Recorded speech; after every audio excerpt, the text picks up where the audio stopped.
Hello दोस्तों। मुझे पता है वीडियो थोड़ी ज्यादा ही लेट हो गई, इसके लिए सॉरी। और वीडियो में कुछ गलतियां हुई हैं, प्लीज उसे नजरअंदाज कर देना। आओ वीडियो शुरू करें। नेक्स्ट एपिसोड में हम देखते हैं कि उन तीनों भाई बहन की नजर इस डीमन पर जाती है। उनमें से एक कहता है कि उसे देखो, बिल्कुल डीमन की तरह दिख रहा है। और ये डीमन उनसे पूछता है कि क्या ये पुर्गतरी हाई स्कूल है। वो तीनों उसे हाँ बोलने के बदले उससे पूछते हैं कि तुम कौन हो। डीमन कातिल स्माइल देते हुए कहता है कि क्या लगता है कि मैं कौन हूं। मैं एक डीमन हूं। बताया जाता है कि वो हेल डीमन आर्मी लेवल 6 स्कालपेल है। डीमन के मुंह से उसका नाम डीमन सुनकर उन तीनों की हंसी छूट जाती है। उन्हें ये एक मजाक लग रहा होता है। उन दोनों की बहन मुंह फाद द फाफ के हंस रही होती है। कहती है कि क्या तुमने खुद को डीमन डीमन कहा है? मैं भी डीमन हूं। ये छक्की खुद को इस एरिया की अथॉरिटी फॉर प्राइवेट लैंडिंग बताती है, जो कि लिटिल डीमन वुशिज्म है। वुशिज्म इसका नाम है दोस्तों। यानी कि ये इस एरिया का हफ्ता वसूली करती है। ये वसूली बहन है। उसका एक भाई बताता है कि वो पहले जुडो करती थी। डीमन उसके पास आके कहता है कि क्या तुम जोपोप हो? उसके यू करीब आने से ये अमरीश पुरी की सस्ती कॉपी थोड़ी डर जाती है। डीमन कहता है, ओह अच्छा, तुम इस इंसानी दुनिया पर लॉर्किंग डीमन हो। आप सभी को बता दूं मैं, ये एक ऐसा डीमन है जो सबसे छोटी कोटि का डीमन होता है, जो बेहद बदसूरत और छोटा दिखाई देता है। ये वसूली बहन कहती है कि मैं कोई लॉर्किंग डीमन नहीं लिटिल डीमन हूं। तभी डीमन फिर उसे लॉर्किंग डीमन कह देता है। तो वसूली बहन चिढ़ जाती है और वो अब कोई मेथड यूज ही करने वाली होती है, जिसे देख उसके पीछे खड़ा उसके दोनों भाई भी डर जाते हैं कि अब क्या करेगी ये। जिसमें एक डरते हुए कहता है कि क्या अब ये अपनी फॉर्म चेंज कर देगी, और एक कहती है कि अब ये काबू के बाहर चली जाएगी। वो अपने दोनों हाथ ऊपर करती है और कहती है कि आज मैं तुम्हें असली डीमन क्या होता है ये बताऊंगी। तुम बहुत डर जाओगे। तुम्हारा पूरा शरीर डर के मारे कांपने लगेगा। डीमन उसे देख एक्साइटेड हो जाता है। सोचता है कि ये इसकी असली पावर दिखाएगी। और तभी वो खुद हो एडिटेड चेहरे में बदल कर कहती है, क्या तुम मुझे मारोगे? क्या तुम मुझे मारोगे? उसके इस फॉर्म का तेज इतना होता है कि उसके भाइयों की आंखें नहीं खुल पा रही होती हैं। फिर वो अपनी इस फॉर्म के बारे में बताती है कि एक ऐसा चेहरा जिससे कोई भी इरिटेट होकर मुक्का मार दे, और अगर गलती से इसे कोई मार दे तो फिर ये उसे गिल्ट हो, और उसको बदले में पैसे देने पीछे से उसका भाई ही उस पर बीचक जाता है उसको मारने के लिए, जिसे उसके साथ वाला जैसे तैसे संभाल रहा होता है। फिर ये वसूली बहन कहती है कि वो वुशिज्म एक little demon of loan shark है, जिसने न जाने कितने लोगों से मार खाकर उनसे पैसे हेटे हैं। और कहती है कि ऐसा कोई नहीं है जिसने मेरा ऐसा चेहरा देख के मुझे मारा ना हो। तभी दोस्तों इसका मुंह ऐसा हो गया है। पर हमारे डीमन को कोई फर्क नहीं पड़ रहा होता। वो उसे बस सिग्मा मेल की तरह देखे जा रहा होता है। और पीछे उसका भाई उसके काम की मिसाल दे रहा होता है कि कितनी इंटेलिजेंट है मेरी बहन। तभी वो जाकर डीमन से चिपकने लगती है और हम लोगों को बता रही होती है कि दुनिया की सबसे बड़ी पनिशमेंट फाइनेंशियल प्रेशर है। एक ऐसा दर्द जो मौत तो नहीं देगा, पर मौत से भी बदतर जिंदगी कर देगा। और इसकी ये सब हरकतों से डीमन को कोई फर्क नहीं पड़ रहा होता, तो ये छिनार और भी ज्यादा गंदा मुंह बना लेती है। पर डीमन को लुंड भी कुछ फर्क नहीं पड़ता। वो बस उसे देखे जा रहा होता है। फिर सीन चेंज होता है और हमें दिखाया जाता है कि हमारा हीरे भागते हुए घर जा रहा होता है, और वो हसीना हिना उसके पीछे पीछे भागते हुए उसे कह रही होती है कि जैक साथ में चलते हैं, रुको। और जैसे तैसे ये उसे पगडीडीएच ही लेती है। ये कहता है कि मेरे पास मत आओ, दूर रहो। वो बेचारी उससे पूछती है कि जैक तुम मुझे अवॉइड क्यों कर रहे हो? वो कहता है कि कल मैं एक आम सा लड्डेदा का था जिसे पोर्क राइस बाउल पसंद था, पर एक गेम के अनजान व्यक्ति ने आकर सब कुछ वियर्ड कर दिया है। मेरी रोजाना की आरामदायक जिंदगी अब बर्बाद हो चुकी है। फिर वो उसे समझाने लगती है कि जैक मैं तुम्हारी गार्डियन एंजल हूं। और वो कहता है कि मुझे पता है, तभी तो ये इतना वियर्ड है। एक एंजल, वो भी किसी ऑर्डिनरी स्कूल में क्या ये बात सेंस बनाती है? और ऊपर से ये हाइब्रिड, और साला ये अवेकनिंग क्या है? मुझे तो कुछ समझ ही नहीं आ रहा है। फिर एंजल उसे प्यार से समझती है कि जैक मैं समझ सकती हूँ कि एकदम से बदलाव होना थोड़ा संभालने में मुश्किल हो सकता है, इसीलिए तो मैं यहाँ तुम्हारे साथ हूँ। जैक हम दोस्त है, जैक है ना? तभी वो वापस से भागने लगता है तो उसे हिना रोक लेती है और कहती है कि आज तुम्हारा बर्थडे है ना? क्या मैं आज तुम्हें बर्थडे विश करने आऊं? एमसी पूछता है कि तुम्हें कैसे पता? वो बताती है कि मैं तुम्हारी सिर्फ नाम की गार्डियन एंजल नहीं हूं।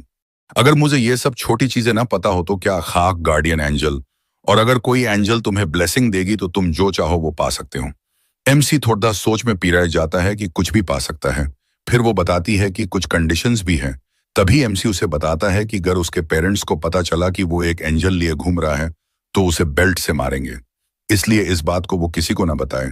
ये पहली मर्तबा है कि किसी ऐसे को वो घर में बुलाएगा जो इंसान नहीं होगी। और भाइयों, ये सुन के वो उछल पड़ी रहती है, खुश हो जाती है यारो वो।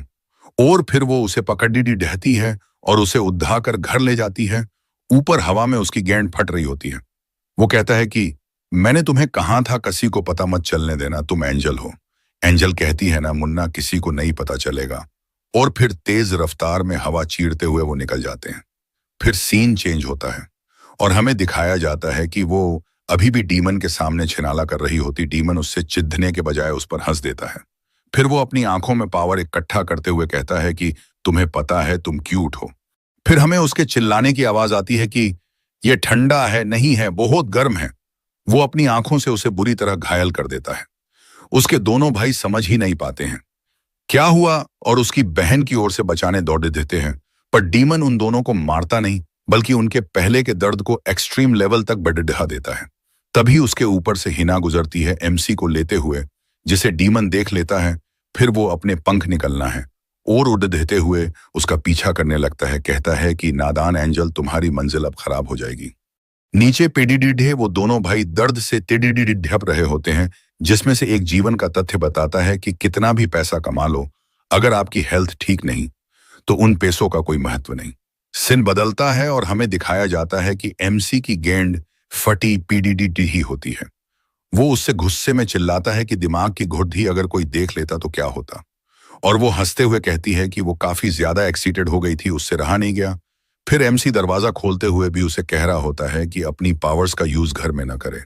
घर के अंदर एमसी का बाप उससे पूछता है कि तू कांप क्यों रहा है। वो कहता है कि कुछ नहीं हुआ। फिर वो अपने पिताजी को उसकी नई दोस्त से मिलवाता है। वो आगे बढ़ती हुई अपना नाम बताती है, नमस्ते करती है। दोनों की नजरें आपस में मिलती हैं। उसका बाप लद्दकी से कुछ पूछने लगता है। वो उसे फुल इग्नोर करते हुए आगे बढ़कर जाती है। फिर उसका बाप उसे कहता है कि क्या चल रहा है, तुम्हारे बाकी दोस्त कहाँ हैं? और ये पहली बार है जब तुम किसी दोस्त को घर लाए हो, आखिर माजरा क्या है? एमसी मुस्कुरा देता है।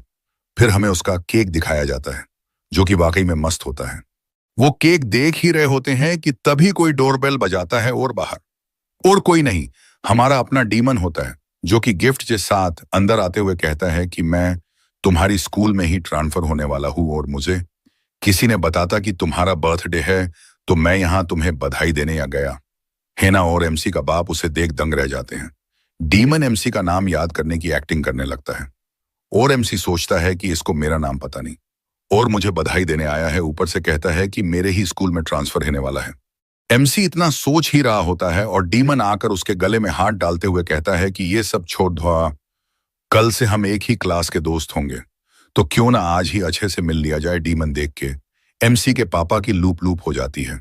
वो किचन में जाने लगते हैं अवन देखने और एमसी अपने कपड़े बदले चला जाता है।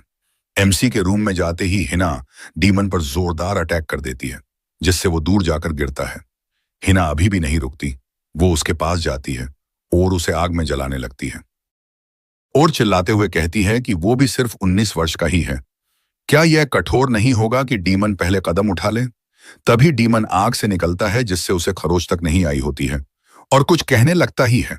और पीछे से एमसी आ जाता है, जो देखता है कि वो लड़ दहते हुए घर के बाहर निकल गए हैं। और पीछे खड़दा उसका बाप केक काटने की तैयारी में लगा होता है।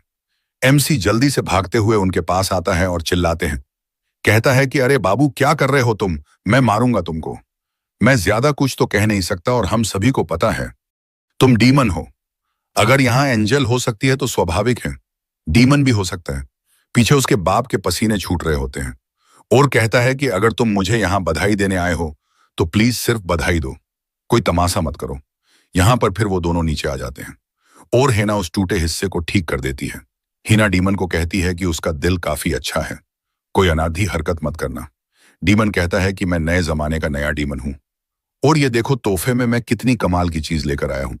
फिर वह एमसी को कहता है कि मेरे दोस्त, क्या तुम नहीं जानना चाहते हो कि कैसे तुम्हारी फितरत बदली? और अपने तोहफे के बॉक्स में से एक चमकती बोल निकलता है। बतात है कि इस क्रिस्टल बोल से तुम अपना भविष्य देख सकते हो। एमसी और हिना उसे देख हैरान हो जाते हैं कि ये क्या उठा लाया। ये राक्षस और पीछे से उसका बाप धीरे से सटक लेता है और डीमन कहता है कि आओ चलो देखते हैं।